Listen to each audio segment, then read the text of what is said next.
আগামী ত্রয়োদশ জাতীয় সংসদ নির্বাচনে ধানের শীষ প্রতীকের পক্ষে গণজোয়ার সৃষ্টির লক্ষ্যে যশোরের মনিরামপুরের রাজাগঞ্জ বাজারে অনুষ্ঠিত হয়েছে এক পথসভা।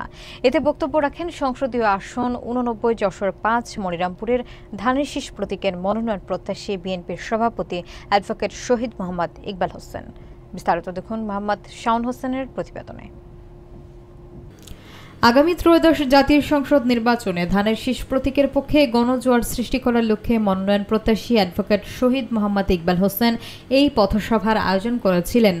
সোমবার বিকেলে যশোরের মনিরামপুর উপজেলার ঝাপা ইউনিয়নের রাজগঞ্জ বাজারের এই পথসভা অনুষ্ঠিত হয়। ঝাপা ইউনিয়ন বিএনপির সভাপতি এবং সাবেক চেয়ারম্যান মোহাম্মদ আলাউদ্দিন আলার সভাপতিত্বে আয়োজিত এই পথসভায় প্রধান অতিথি হিসেবে বক্তব্য দেন সংসদীয় আসন ৮৯ যশোর ৫ মনিরামপুরের ধানের শীষ প্রতীকের মনোনয়ন প্রত্যাশী এবং বিএনপির সভাপতি অ্যাডভোকেট শহীদ মোহাম্মদ ইকবাল হোসেন।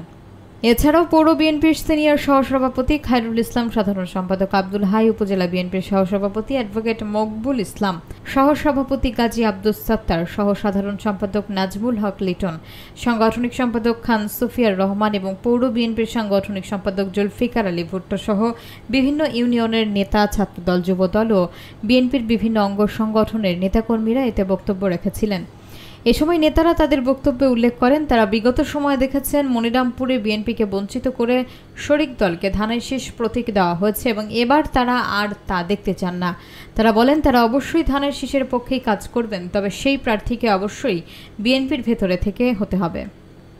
2001 সালে যখন আমরা তাদেরকে এই সিট ছেড়ে দিয়েছি, তারপর থেকে মুক্তি অকাল দেশে থাকা পর্যন্ত কিন্তু এই সিট আমরা উদ্ধার করতে পারি নাই।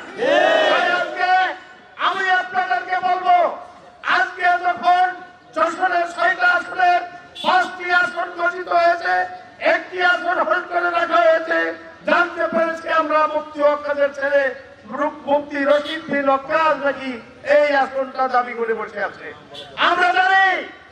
আমরা জানি যে আসন যদি বিএনপি আবার হাতছাড়া করে আর বিএনপি এই আসন উদ্ধার করতে পারবে না।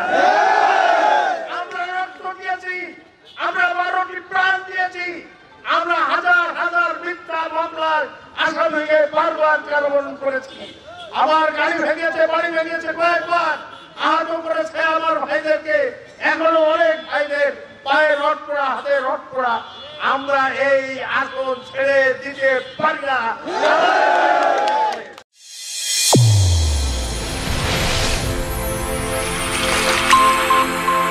চ্যানেল A1 হৃদয়ের স্পন্দন।